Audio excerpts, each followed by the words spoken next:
Hello my dear students. So in today's class we are going to study about the compounds of sulfur. So in your syllabus you have the allotrophs of sulfur, sulfur dioxide, you have the oxo acids of sulfur to study and sulfuric acid H2SO4. So let's start with the allotrophs of sulfur. So I hope you remember the definition of allotrophs. Allotrophs क्या होते हैं बच्चों?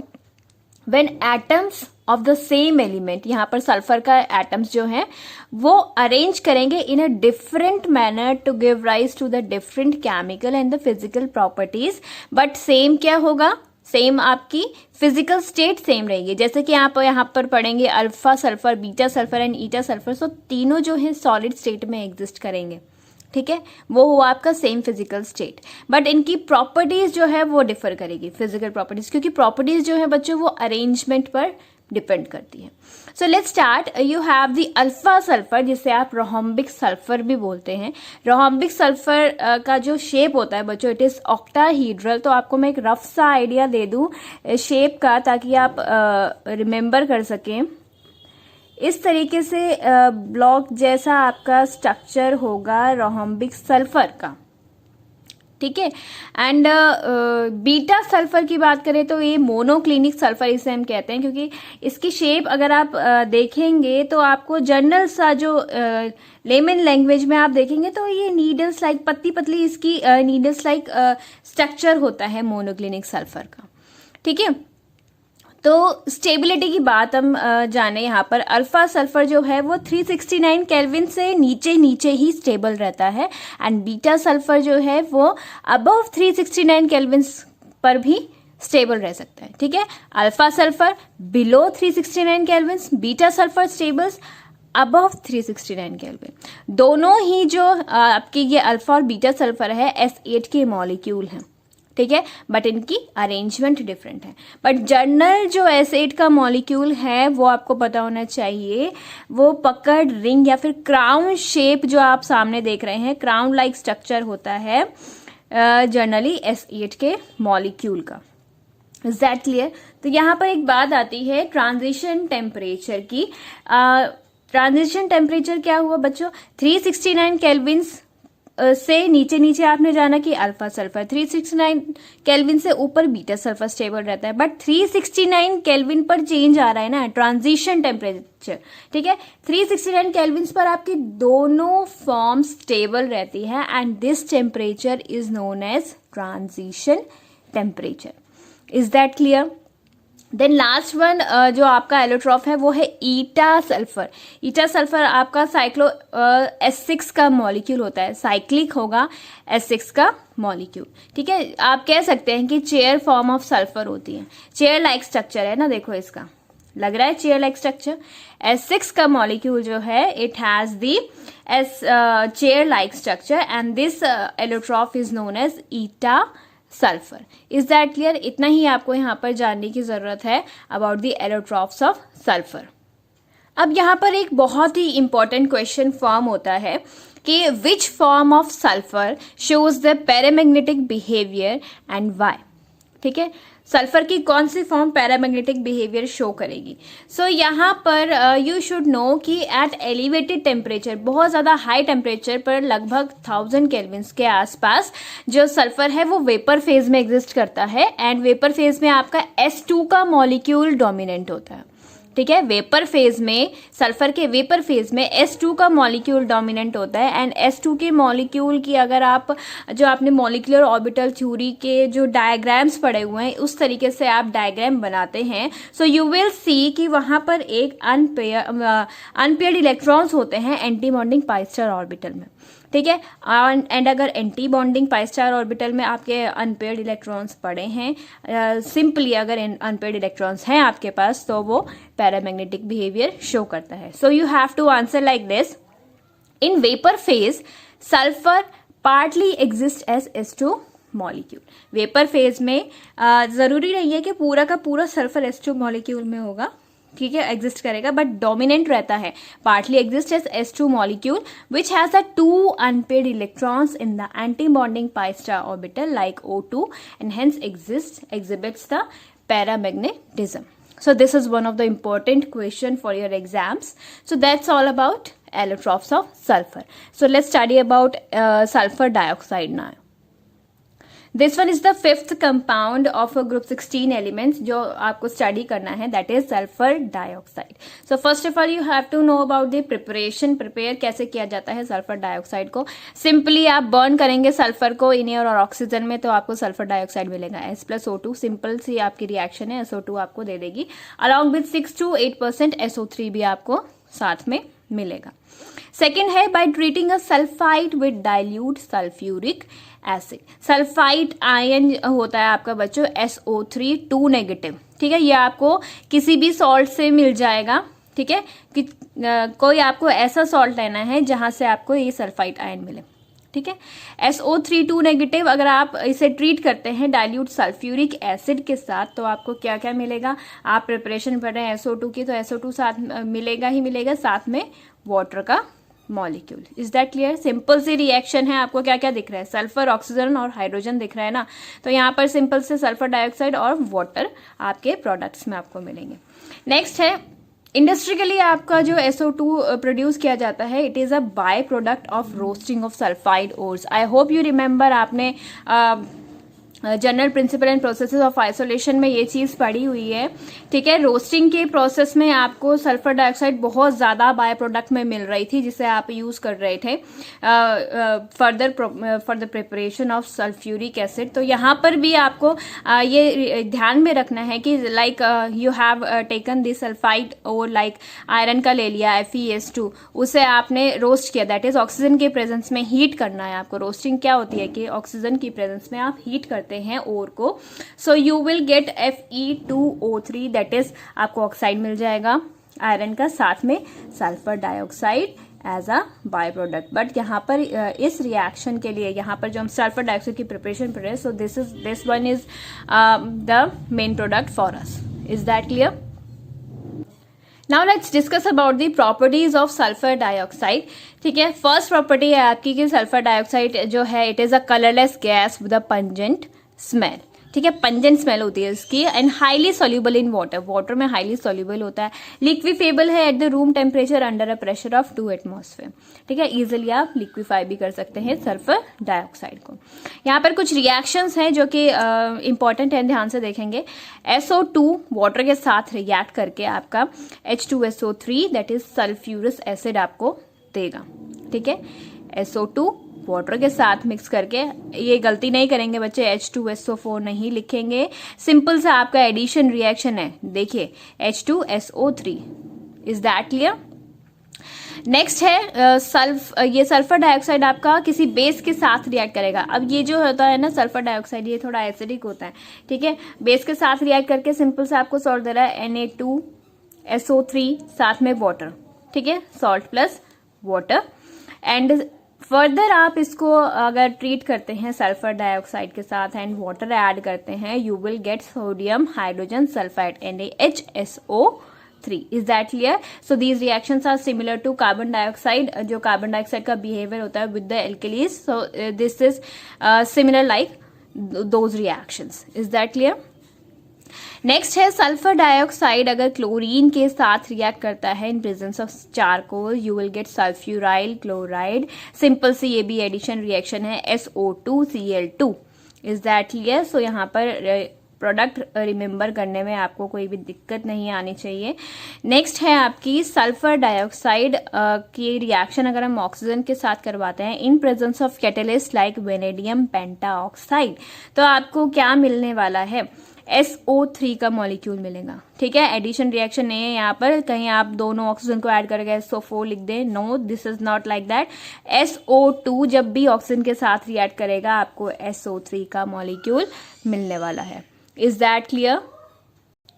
Sulphur dioxide जो है reducing agent की तरह काम करता है जब वो मॉइस्ट होता है. In the moist condition SO2 behaves as a reducing agent. कैसे, इसके लिए आपको रिएक्शंस गिवन है बुक में. सो यहाँ पर आप देखेंगे कि अगर आप 3 पॉजिटिव लेते हैं तो वो आपका Fe2 पॉजिटिव में कन्वर्ट हो रहा है, दैट इज आपका ऑक्सीडेशन नंबर डिक्रीज हो रहा है, दैट इज इसका मीनिंग क्या है, रिड्यूस हो रहा है। तो SO2 की प्रेजेंस में that is it is acting as a reducing agent, ये दूसरे को रिड्यूस कर रहा है, Fe3 को Fe2 में कन्वर्ट कर रहा है एंड खुद SO4 2 नेगेटिव आयन में कन्वर्ट हो रहा है, साथ में आपको H पॉजिटिव आयन्स मिलेंगे। Is that clear? सिमिलरली यहाँ पर आप देखेंगे पर मैंगनेट आयन जो है वो आपका +7 ऑक्सीडेशन स्टेट से जा रहा है +2 ऑक्सीडेशन स्टेट पर, दैट इज आपका जो ऑक्सीडेशन नंबर है वो डिक्रीज कर रहा है। डिक्रीज करने का मतलब क्या है कि ये रिड्यूस हो रहा है, ठीक है। रिड्यूस किसकी प्रेजेंस में हो रहा है, SO2 की प्रेजेंस में। So SO2 is acting as a reducing agent for this reaction also.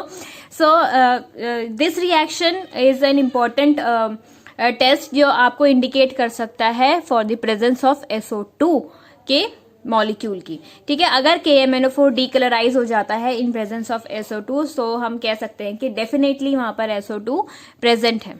Is that clear?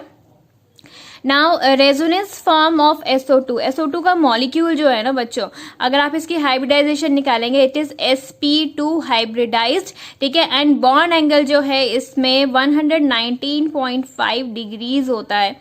Is that clear? And simply मैंने आपको बताया हुआ है, अगर आपको थोड़ा सा भी लीविस डॉट स्ट्रक्चर का आइडिया है जो कि आप 11th क्लास में पढ़ चुके हैं एंड अगर नहीं भी है तो सिंपल से यहाँ पे इसके रेजोनेंस फॉर्म है।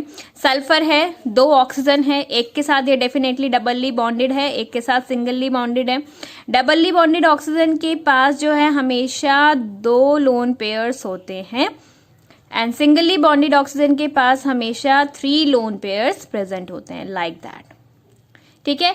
अब सल्फर के पास कितने हो गए टोटल इलेक्ट्रॉन्स, 8 तो होने ही चाहिए मिनिमम, ठीक है। 1 2 3 शेयर कर रखे हैं ना, ये तो चारों हैं इसके पास एक तरीके से इस डबल बॉन्ड के, 4 5 6 एंड 2 इस तरीके से प्रेजेंट होंगे इलेक्ट्रॉन्स। सो एक फॉर्म आपने बनाई, रेजोनेंस फॉर्म बनानी है। रेजोनेंस फॉर्म के लिए आपको क्या करना है, सिंपल आप बॉन्ड्स को ऑपोजिट कर देंगे। यहाँ पर ऑक्सीजन के साथ सिंगल बॉन्ड एंड इस ऑक्सीजन के साथ डबल बॉन्ड बना देंगे। सिमिलरली यहाँ पर 2 इलेक्ट्रॉन्स आएंगे, सल्फर के ऊपर सिंगली बॉन्डेड ऑक्सीजन के साथ 3 lone pairs that is 6 electrons and doubly bonded oxygen के साथ 2 lone pairs that is 4 electrons. So simply these are the resonance form of SO2। यहाँ पर कुछ भी वरी करने की जरूरत नहीं है। बॉन्ड एंगल जो है it is 119.5 degrees and this shape is angular, ठीक है।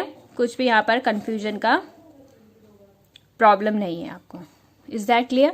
Now let's study about oxo acids of sulphur. Now oxo acids क्या होते हैं बच्चों, वो एसिड्स जहां पर हाइड्रोजन होगा एंड ऑक्सीजन भी होगा प्लस वन अनदर एलिमेंट। तो यहाँ पर हाइड्रोजन है, ऑक्सीजन है, साथ में सल्फर है। So these are oxo acids.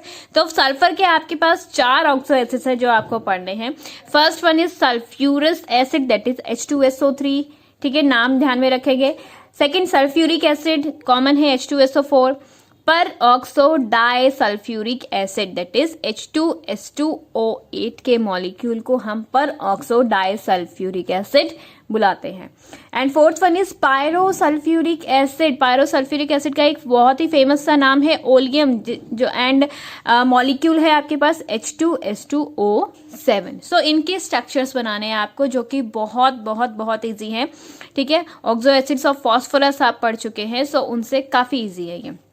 तो बेसिक यूनिट जो होगा इन सारे स्ट्रक्चर्स में वो क्या होने वाला है, सल्फर, ठीक है, 1 double bond, 2 double bond with the oxygen and साथ में 1 आपके पास क्या होगा OH, लाइक दिस। तो ये जो यूनिट होगी वो बेसिक यूनिट होगी सारे ऑक्सो एसिड्स में। Is that clear? So let's start drawing the structures now.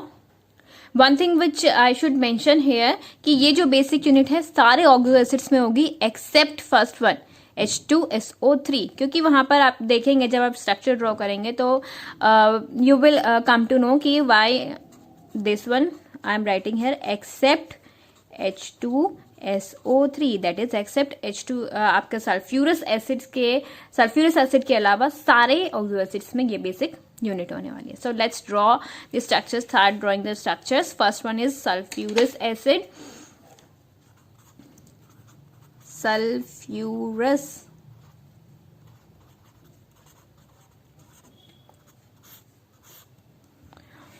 Sulphuric acid में आप जब स्ट्रक्चर ड्रॉ करेंगे, so I am drawing the structure here, sulphur, double bond and let me draw it like this. आप देखेंगे H2SO3 है ना यहाँ पर, ठीक है। तो सल्फर है आपके पास, 2 हाइड्रोजन्स है और 3 ऑक्सीजन है। 2 हाइड्रोजन और 2 ऑक्सीजन को अगर आप साथ में ले ले तो क्या बनता है, OH and OH, 2 hydrogen and दोनों ऑक्सीजन आपने यूज कर ली। बचा क्या आपके पास, 1 ऑक्सीजन बचा, जो कि डबली बॉन्डेड होगा सल्फर के साथ, ठीक है। अब सब कुछ यूज हो गया, देखो दोनों हाइड्रोजन यूज हो गए, सल्फर यूज हो गया एंड तीनों ऑक्सीजन आप यूज कर चुके हैं, ठीक है। अब यहाँ पर आप सल्फर के पास अगर इलेक्ट्रॉन्स देखेंगे तो कितने हो रहे हैं, 1 2 3 4 5 6 7 8। बट अगर आप सल्फर की वैलेंसी देखेंगे, सल्फर की वैलेंसी होती है 6, दैट इज सल्फर के पास खुद के 6 इलेक्ट्रॉन्स होने चाहिए। यहाँ पर कितने हैं, 1 2 3 4। तो यहाँ पर एक लोन पेयर इस तरीके से प्रेजेंट होगा सल्फ्यूरिक एसिड में, ठीक है। कंफ्यूजन की यहाँ पर आपको दिक्कत नहीं आनी चाहिए, सिंपल सा स्ट्रक्चर है। H2SO3 का मॉलिक्यूल आपने देखा, 2 हाइड्रोजन एंड 2 ऑक्सीजन, 3 ऑक्सीजन देख रहे हैं, तो 2 हाइड्रोजन और 2 ऑक्सीजन को आप साथ में रख के OH ग्रुप्स लगा देंगे। 1 ऑक्सीजन जो बचेगा डबली बॉन्डेड होगा सल्फर के साथ and one will be the lone pair over it. Is that clear? ये अगर आपको क्लियर है, बाकी आगे आने वाले स्ट्रक्चर्स में आपको कोई कंफ्यूजन नहीं आने वाली है। Those are very very simple. So let's draw the structure of sulphuric acid. So in this first of all you will draw the basic unit जो मैंने आपको बताई है, sulphur, doubly bonded oxygen and 1 is the OH group. अब आप count करेंगे hydrogen and oxygen को, कितने आप यूज कर चुके हैं, कितने बचे हैं आगे यूज करने के लिए। तो यहाँ पर 3 ऑक्सीजन है एंड 1 हाइड्रोजन है, ठीक है। एंड अगर 3 ऑक्सीजन 1 हाइड्रोजन आप यूज कर चुके हैं, बचा कितना आपके पास, 1 हाइड्रोजन एंड 1 ऑक्सीजन बचा, जो कि आप कंबाइन साथ में लगाकर OH ग्रुप यहाँ पर कनेक्ट कर सकते हैं सल्फर के साथ। So this will be the structure of sulphuric acid. Is that clear? Now let's draw the structure of peroxo disulfuric acid, which is H2S2O8 का मॉलिक्यूल। अब इस मॉलिक्यूल में क्या डिफरेंट है बच्चों, आप देख रहे हैं सल्फर के 2 एटम्स हैं आपके पास, ठीक है। तो आप इस तरीके से 2 सल्फर के एटम्स इस तरीके से लिख देंगे। अब 2 सल्फर के एटम्स हैं, दोनों के साथ आप बेसिक यूनिट बनाने वाले हैं। सो let's draw the basic unit with a different colour. S double bond O, OH. Similarly, S double bond O, OH like this. So now let's count the number of hydrogen and oxygens. कितने oxygen हो गए, 1 2 3 4 5 6 oxygen आप use कर चुके हैं। दोनों hydrogen आप use कर चुके हैं जो आपको यूज करने थे, दोनों सल्फर आप यूज कर चुके हैं। बचा क्या आपके पास, 2 ऑक्सीजन बचे हैं जो कि सिंपली आप कनेक्ट कर देंगे like this. Is that clear? साथ के साथ बेसिसिटी भी चेक करें। अगर हम बेसिसिटी क्या होती है कि आपके पास मॉलिक्यूल में कितने आयोनाइजेबल हाइड्रोजन हैं, एंड आयोनाइजेबल हाइड्रोजन वही होते हैं जो कि ऑक्सीजन के साथ कनेक्टेड होते हैं, डायरेक्टली आपके सल्फर के साथ कनेक्ट नहीं होने चाहिए, ठीक है। ऐसा हमारे पास केस नहीं आया। सो यहाँ पर ये हाइड्रोजन आयोनाइजेबल है, ये हाइड्रोजन आयोनाइजेबल है। So this molecule is dibasic in nature. Dibasic मतलब इस मॉलिक्यूल का 1 मोल जो है वो 2 मोल्स ऑफ बेस के साथ रिएक्ट कर सकता है। Is that clear?